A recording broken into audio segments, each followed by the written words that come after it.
ಒಂದಷ್ಟು ಮಾತುಗಳು ಪ್ರತೀತಿಗಳು ಕೂಡ ನಾವಿಲ್ಲಿ ಕೇಳಿ ಬರ್ತಾ ಇದ್ದೀವಿ. ದೃಶ್ಯಗಳಲ್ಲಿ ನಿಮಗೆ ನಾವು ತೋರಿಸ್ತಾ ಇದ್ದೀವಿ. ನೇರ ಪ್ರಸಾರದ ದೃಶ್ಯಗಳಲ್ಲಿ ಗರ್ಭಗುಡಿಯನ್ನ ಪ್ರವೇಶ ಮಾಡಿದೆ ಸೂರ್ಯ ರಶ್ಮಿ. ಈಗಾಗಲೇ ಪೂಜೆಯನ್ನ ಕ್ಷೀರಾಭಿಷೇಕವನ್ನ ಅಲ್ಲಿ ನೆರವೇರಿಸಲಾಗ್ತಾ ಇದೆ. ಸ್ಪರ್ಶ ಆಗಿದೆ, ಇದೀಗ ಪಾದವನ್ನ ಸ್ಪರ್ಶ ಮಾಡಿದೆ. ಹಾಗೇನೆ ನಂದಿಯ ಕೊಂಬಿನ ಮೂಲಕ ಸೂರ್ಯ ರಶ್ಮಿ ಈಗ ಸ್ಪರ್ಶವನ್ನ ಮಾಡಿರುವಂಥದ್ದು. ಕ್ಷೀರಾಭಿಷೇಕದ ಮೂಲಕ ನಮನವನ್ನ ಸಲ್ಲಿಸುವಂತಹ ಕೆಲಸವನ್ನ ಕೂಡ ಅಲ್ಲಿ ಇದೀಗ ಪುರೋಹಿತರು ಮಾಡ್ತಾ ಇದ್ದಾರೆ. ಅಲ್ಲಿ ಅರ್ಚಕರು ಈಗ ಅಲ್ಲಿ ಮಂಗಳಾರತಿಯನ್ನ ಮಾಡುವಂತಹ ಒಂದು ದೃಶ್ಯವನ್ನ ಕೂಡ ನಾವು ನಿಮಗೆ ತೋರಿಸ್ತಾ ಇದ್ದೀವಿ. ಇದಕ್ಕಾಗಿಯೇ ಭಕ್ತ ಸಾಗರ ಕಾತರದಿಂದ ಕಾಯ್ತಾ ಇರುವಂಥದ್ದು. ಯಾವಾಗ ಸೂರ್ಯ ರಶ್ಮಿಯ ಪ್ರವೇಶ ಆಗುತ್ತೆ, ಕ್ಷೀರಾಭಿಷೇಕ, ಇದೀಗ ಓಂ ನಮಃ ಶಿವಾಯ ಅನ್ನುವಂತಹ ಮಂತ್ರ ಘೋಷಗಳು ಅಲ್ಲಿ ಮೊಳಗ್ತಾ ಇದೆ.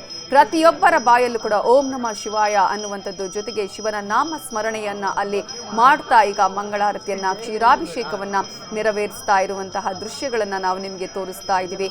ಈ ಕ್ಷಣಕ್ಕಾಗಿ ಮಧ್ಯಾಹ್ನ 1 ಗಂಟೆಯಿಂದನೇ ಇದೇ ಕಾರಣಕ್ಕಾಗಿ ಅಲ್ಲಿ ಭಕ್ತಾದಿಗಳಿಗೆ ಅವಕಾಶ ಇರಲಿಲ್ಲ. ಯಾಕಂದರೆ ಅತ್ಯಂತ ಶುದ್ಧವಾದಂತಹ, ಅತ್ಯಂತ ಪರಿಶುದ್ಧವಾದಂತಹ, ಜೊತೆಗೆ ಒಂದು ವಿಸ್ಮಯ ಇದನ್ನು ಕಣ್ತುಂಬಿಕೊಳ್ಳುವಂತಹ ಒಂದು ಅವಕಾಶ ಎಲ್ಲರಿಗೂ ಈ ಅಲ್ಲಿ ಹೊರಗಡೆ ಇರುವಂತಹ LED ಟಿವಿಯಲ್ಲಿ ಮಾಡ್ತಾ ಇದೆ. ಈಗಾಗಲೇ ಸ್ಪರ್ಶ ಆಗ್ತಾ ಇರುವಂತಹ ದೃಶ್ಯಗಳನ್ನು ಕೂಡ ನೀವಿಲ್ಲಿ ಗಮನಿಸ್ತಾ ಇದ್ದೀರಾ. ಸೂರ್ಯ ರಶ್ಮಿಯ ಪ್ರವೇಶದ ಜೊತೆಗೆ ಇದೀಗ ಅಲ್ಲಿ ಶಿವಲಿಂಗವನ್ನ ಸ್ಪರ್ಶ ಮಾಡ್ತಾ ಇದ್ದಾನೆ. ಭಾಸ್ಕರ ನಮನವನ್ನ ಸಲ್ಲಿಸ್ತಾ ಇದ್ದಾನೆ. ಇಂತಹ ಒಂದು ವಿಸ್ಮಯ ಬೇರೆ ಎಲ್ಲೂ ಕೂಡ ನೋಡೋದಕ್ಕೆ ಸಿಗೋದಿಲ್ಲ. ಅಂತಹ ಒಂದು ವಿಸ್ಮಯ ಸಿಗ್ತಾ ಇರೋದು ಬೆಂಗಳೂರಿನಲ್ಲಿರುವಂತಹ ಗವಿ ಗಂಗಾಧರೇಶ್ವರ ದೇವಸ್ಥಾನದಲ್ಲಿ ಮಾತ್ರ.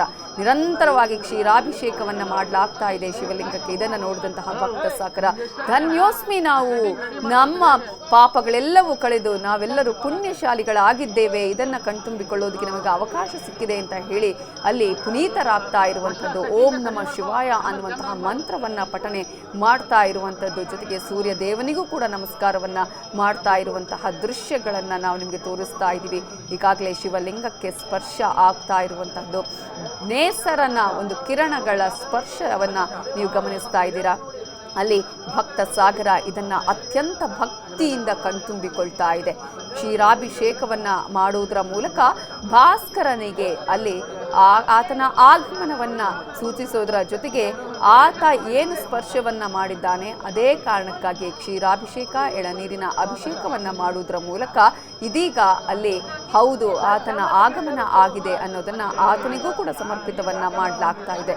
ಪ್ರಕೃತಿ ಮತ್ತು ದೇವರುಗಳು ಮಾನವನ ಜೊತೆ ಯಾವ ರೀತಿಯಾಗಿ ಒಂದಕ್ಕೊಂದು ಮಿಳಿತ ಆಗಿದೆ ಅನ್ನೋದಕ್ಕೆ ಈ ಘಟನೆಯು ಕೂಡ ಸಾಕ್ಷಿಯಾಗಿದೆ ಅನ್ನೋದನ್ನು ನಾವಿಲ್ಲಿ ಗಮನಿಸಬೇಕಾಗುತ್ತೆ. ಒಂದು ವಿಶಿಷ್ಟ ವಿದ್ಯಮಾನ, ಬೇರೆಲ್ಲೂ ಸಿಗದೆ ಇರುವಂತಹ ವಿದ್ಯಮಾನ ಗವಿ ಗಂಗಾಧರೇಶ್ವರ ದೇವಸ್ಥಾನದಲ್ಲಿ ಮಕರ ಸಂಕ್ರಾಂತಿಯ ಸಂದರ್ಭದಲ್ಲಿ ಕಾಣಸಿಗುತ್ತೆ. ಭಕ್ತರು ಈಗಾಗಲೇ ಅಲ್ಲಿ ಈ ದೃಶ್ಯವನ್ನ ಕಣ್ತುಂಬಿಕೊಳ್ತಾ ಇದ್ದಾರೆ. ಈಗಾಗಲೇ ನೀವು ನೋಡ್ತಾ ಇದ್ದೀರಲ್ಲ, ಶಿವಲಿಂಗಕ್ಕೆ ಕ್ಷೀರದ ಅಭಿಷೇಕವನ್ನ ಮಾಡಲಾಗ್ತಾ ಇದೆ, ಹಾಲಿನ ಅಭಿಷೇಕವನ್ನ ಅಲ್ಲಿ ಅರ್ಪಣೆ ಮಾಡಲಾಗ್ತಾ ಇದೆ.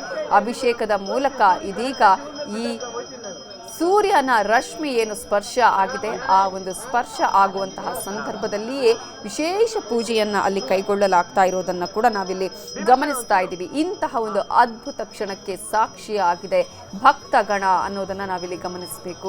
ಪ್ರಮುಖವಾಗಿ ಒಂದು ಐತಿಹ್ಯವನ್ನು ಹೊಂದಿರುವಂತಹ ದೇವಸ್ಥಾನ. ಆಗಲೇ ನಾವು ಹೇಳ್ತಾ ಇದ್ವಿ, ಒಂದು ಕಡೆ ವಾಸ್ತುಶಿಲ್ಪದ ವಿಚಾರ, ಮತ್ತೊಂದು ಕಡೆ ನಂಬಿಕೆಯ ವಿಚಾರ, ಪ್ರಕೃತಿ ಮತ್ತು ದೇವರ ನಡುವೆ ಮಾನವನ ಒಂದು ನಂಬಿಕೆಗೆ ಸಂಬಂಧಪಟ್ಟಂತಹ ವಿಚಾರ ಅನ್ನೋದನ್ನ ಗಮನಿಸಬೇಕು. ಎಲ್ಲವೂ ಕೂಡ ಒಂದಕ್ಕೊಂದು ಕೊಂಡಿ ಹೇಗೆ ಆಗಿರುತ್ತೆ ಅನ್ನೋದಕ್ಕೆ ಈ ಒಂದು ಘಟನೆಯೇ ಸಾಕ್ಷಿ. ಈಗಾಗಲೇ ದೇವಸ್ಥಾನದ ಒಳಗಡೆ ಪೂಜೆಯನ್ನು ನೆರವೇರಿಸಲಾಗ್ತಾ ಇದೆ, ಕ್ಷೀರಾಭಿಷೇಕವನ್ನು ನೆರವೇರಿಸಲಾಗ್ತಾ ಇದ್ರೆ ಮತ್ತೊಂದು ಭಕ್ತಗಣ ಅಲ್ಲಿ ಈ ಒಂದು ದೃಶ್ಯವನ್ನ ಕಣ್ತುಂಬಿಕೊಂಡು ನಾವಿನ್ನೂ ಯಾವುದೇ ರೀತಿಯಾದಂತಹ ಒಂದು ಸಮಸ್ಯೆ ಇಲ್ಲದೆ ಪುನೀತರಾಗಿದ್ದೇವೆ ಅನ್ನುವಂತಹ ಭಾವನೆಯನ್ನ ಕೂಡ ತೋರಿಸುವಂತಹ ಒಂದು ದೃಶ್ಯಗಳನ್ನು ನಾವು ನಿಮಗೆ ತೋರಿಸ್ತಾ ಇದ್ದೀವಿ. ನೇರ ಪ್ರಸಾರದ ದೃಶ್ಯಾವಳಿಗಳಲ್ಲಿ ಇದೀಗ ನೇಸರನ ಸ್ಪರ್ಶ ಆಗ್ತಾ ಇರುವಂಥದ್ದು, ಭಾಸ್ಕರನ ಸ್ಪರ್ಶ ಶಿವಲಿಂಗದ ಮೇಲೆ ಬೀಳ್ತಾ ಇರುವಂತಹ ಅದ್ಭುತವಾದ ದೃಶ್ಯವನ್ನ ತೋರಿಸ್ತಾ ಇದ್ದೀವಿ. ಇದಕ್ಕಾಗಿಯೇ ಇವತ್ತು ಬೆಳಗಿನಿಂದ ವಿಶೇಷ ಪೂಜಾ ಕೈಂಕರ್ಯಗಳನ್ನು ಕೂಡ ನೆರವೇರಿಸಲಾಗಿದೆ. ಮಧ್ಯಾಹ್ನದವರೆಗೂ ವಿಶೇಷ ಪೂಜೆಗಳನ್ನು ಮಾಡಲಾಗಿದೆ, ಹೋಮ ಹವನಗಳನ್ನು ಅಲ್ಲಿ ಮಾಡಲಾಗಿದೆ. ಯಾಕಂದ್ರೆ ಪ್ರತಿ ಬಾರಿ ಕೂಡ ಇದರ ಬಗ್ಗೆನೇ ಸಾಕಷ್ಟು ಕುತೂಹಲ ಇರುವಂಥದ್ದು. ಎಷ್ಟು ಹೊತ್ತು ಸೂರ್ಯನ ರಶ್ಮಿ ಸ್ಪರ್ಶ ಆಗತ್ತೆ ಶಿವಲಿಂಗದ ಮೇಲೆ, ಎಷ್ಟು ಹೊತ್ತಿನವರೆಗೂ ಆತ ಇರ್ತಾನೆ. ಯಾಕಂದ್ರೆ ಕೆಲವೊಂದು ಸಂದರ್ಭದಲ್ಲಿ ಇಮಿಡಿಯೇಟ್ ಆಗಿ ಹೋಗುವಂತಹ ಚಾನ್ಸಸ್ ಕೂಡ ಇತ್ತು. ಈ ಹಿಂದೆ ಕೂಡ ಅಂತಹದ್ದೇ ಆಗಿತ್ತು. ಕೆಲವೊಂದು ಸಂದರ್ಭದಲ್ಲಿ ಬಾರದೆ ಸೂರ್ಯ ರಶ್ಮಿ ಪ್ರವೇಶ ಆಗದೆ, ಅಂದರೆ ಒಂದು ಚೂರು ಕೂಡ ಶಿವಲಿಂಗದ ಮೇಲೆ ಸ್ಪರ್ಶ ಆಗದೇ ಇರುವಂತಹ ಸಂದರ್ಭದಲ್ಲಿ ಸಾಕಷ್ಟು ರೀತಿಯಾದಂತಹ ಅನಾಹುತಗಳು ಆಗಿದ್ದನ್ನು ಕೂಡ ನಾವು ಗಮನಿಸ್ಬೋದು. ಆದರೆ ಸೂರ್ಯ ರಶ್ಮಿಯ ಒಂದು ಸ್ಪರ್ಶ ಭಕ್ತಗಣದ ಮೇಲೂ ಕೂಡ ಒಂದಷ್ಟು ನಂಬಿಕೆಯನ್ನ ಇಟ್ಟುಕೊಳ್ಳುವ ಹಾಗೆ, ಜೊತೆಗೆ ಒಂದು ರೀತಿಯಾದಂತಹ ಭವಿಷ್ಯದ ದಿಕ್ಸೂಚಿ ಅನ್ನುವಂತಹ ರೀತಿಯಲ್ಲಿ ಇರುವುದನ್ನು ನಾವು ಗಮನಿಸ್ಬೋದು. ಇವತ್ತು ಭಾಸ್ಕರರ ಈ ರೀತಿಯಾದಂತಹ ಒಂದು ನಮನವನ್ನು ಸಲ್ಲಿಸುವಂತಹ ಅದ್ಭುತ ಕ್ಷಣಕ್ಕೆ ನಾವೆಲ್ಲರೂ ಕೂಡ ಸಾಕ್ಷಿ ಆಗ್ತಾ ಇದ್ದೇವೆ. ಭಕ್ತಗಣ ಸಾಕ್ಷಿ ಆಗ್ತಾ ಇರುವಂಥದ್ದು ಸೂರ್ಯನಿಂದ ಗರ್ಭಗುಡಿಯ ಪ್ರಕಾಶ ಇದೀಗ ಆಗಿದೆ ಅನ್ನೋದನ್ನು ನಾವಿಲ್ಲಿ ಗಮನಿಸಬೇಕಾಗತ್ತೆ. ಗರ್ಭಗುಡಿಯ ಮೂಲಕ ಇದೀಗ ನಂದಿಯ ಮೂಲಕ ಗಂಗಾಧರನ ಪಾದದ ಮೂಲಕ ಭಾಸ್ಕರ ನೇರವಾಗಿ ಸ್ಪರ್ಶ ಮಾಡುತ್ತಾ ಇಡೀ ಶಿವಲಿಂಗವನ್ನು ಸ್ಪರ್ಶ ಮಾಡುವಂತಹ ಇಂತಹ ಒಂದು ವೈಭವ, ಇಂತಹ ಒಂದು ಪುಣ್ಯದ ಒಂದು ದೃಶ್ಯಗಳನ್ನು ನೋಡುವಂತಹ ಅದ್ಭುತವಾದ ದೃಶ್ಯವನ್ನು ನೋಡುವಂತಹ ಅವಕಾಶ ಪ್ರತಿಯೊಬ್ಬ ಭಕ್ತರಿಗೂ ಕೂಡ ನಿಮ್ಮ ನ್ಯೂಸ್ 18 ಕನ್ನಡ ಮಾಡಿಕೊಡ್ತಾ ಇದೆ. ಕ್ಷೀರಾಭಿಷೇಕ ಇದೀಗ ಅಲ್ಲಿ ಆಗ್ತಾ ಇರೋದನ್ನು ನೀವು ಗಮನಿಸ್ತಾ ಇದ್ದೀರಾ. ಶಿವಲಿಂಗಕ್ಕೆ, ಶಿವನಿಗೆ ಹಾಲಿನ ಅಭಿಷೇಕದ ಧಾರೆ ಎರೆಯಲಾಗ್ತಾ ಇದೆ. ಅಭಿಷೇಕವನ್ನು ನೆರವೇರಿಸಲಾಗ್ತಾ ಇದೆ. ಕಂಪ್ಲೀಟ್ ಆಗಿ ಶಿವಲಿಂಗವನ್ನು ಇದೀಗ ಭಾಸ್ಕರ ಸ್ಪರ್ಶವನ್ನ ಮಾಡುವಂತಹ ಈ ಅಮೃತ ಗಳಿಗೆಗಾಗಿಯೇ ಪ್ರತಿಯೊಬ್ಬ ಭಕ್ತನು ಕೂಡ ಕಾಯ್ತಾ ಇದ್ದಿದ್ದು. ನೀವು ನೋಡ್ತಾ ಇದ್ದೀರಲ್ಲ ಕೂಡ ಈಗಾಗಲೇ ಈ ಒಂದು ಶಿವಲಿಂಗವನ್ನು ಸ್ಪರ್ಶ ಮಾಡ್ತಾ ಇರುವಂತಹ ದೃಶ್ಯ, ಹಾಗೆಯೇ ಅಲ್ಲಿ ಅರ್ಚಕರು ಅಭಿಷೇಕವನ್ನು ಮಾಡ್ತಾ ಇರುವಂತಹ ದೃಶ್ಯವನ್ನು ಕೂಡ ನಿಮಗೆ ನಾವು ತೋರಿಸ್ತಾ ಇದ್ದೀವಿ. ಇದಕ್ಕೆ ಒಂದು ರೀತಿಯಾಗಿ ಐತಿಹ್ಯ, ಮತ್ತೊಂದು ಕಡೆ ವಾಸ್ತುಶಿಲ್ಪವೂ ಕೂಡ ಕಾರಣ ಅನ್ನೋದನ್ನು ನಾವಿಲ್ಲಿ ಗಮನಿಸಬೇಕಾಗುತ್ತೆ. ನಂಬಿಕೆ ಎಂದೆಂದಿಗೂ ಆ ನಂಬಿಕೆಯನ್ನು ಹುಸಿ ಮಾಡದ ರೀತಿಯಲ್ಲಿ ಇವತ್ತು ಸೂರ್ಯ ರಶ್ಮಿ ಅಲ್ಲಿ ಸ್ಪರ್ಶವನ್ನ ಮಾಡ್ತಾ ಇರೋದನ್ನು ನಾವು ನಿಮಗೆ ತೋರಿಸ್ತಾ ಇದ್ದೀವಿ.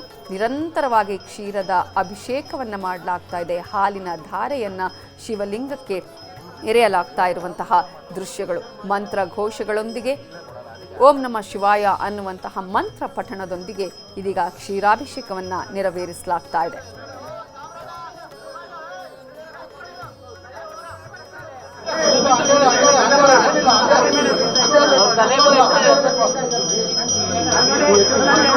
ನಿವೇಶನ ಒಂಚೂರು ಹಿಂದೆ ಸ್ವಲ್ಪ ಬಕ್ಕೊಳ್ಳಿ. ಓಂ ನಮಃ ಶಿವಾಯ. ಓಂ ನಮಃ ಶಿವಾಯ.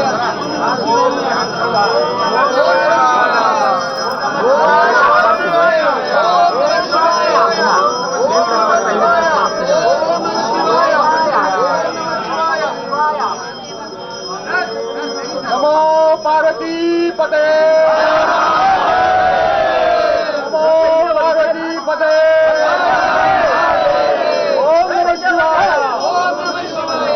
ತಲೆ ಎತ್ತಾರೆ, ಸ್ವಲ್ಪ ಹಿಂದೆ ಬಂದಿದ್ದೆ.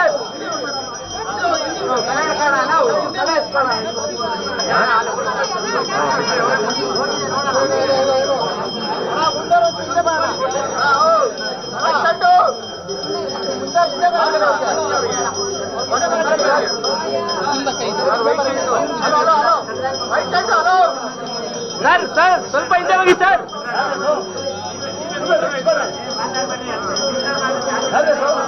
ಯಾರ್ದು ಇದು? ಹೋಗ್ರಿ ಕಡಿಕೆ ಬಿಲ್ಕಲ್ಲ ಸರ್. ನೀವೇ ಸರ್ ಒಂಚೂರು ಹಿಂದೆ ಹೋಗಿ, ಸ್ವಲ್ಪ ಹಿಂದೆ ಬನ್ನಿ. ಹಿಂದೆ ಸ್ವಲ್ಪ ಹಿಂದೆ ಬನ್ನಿ. ಮೊಬೈಲ್ ಒಂಚೂರು ಡೌನ್ ಮಾಡಿ. ಹಾಕ್ಬಿಡ್ತೀನಿ ಅಣ್ಣ ಈಗ.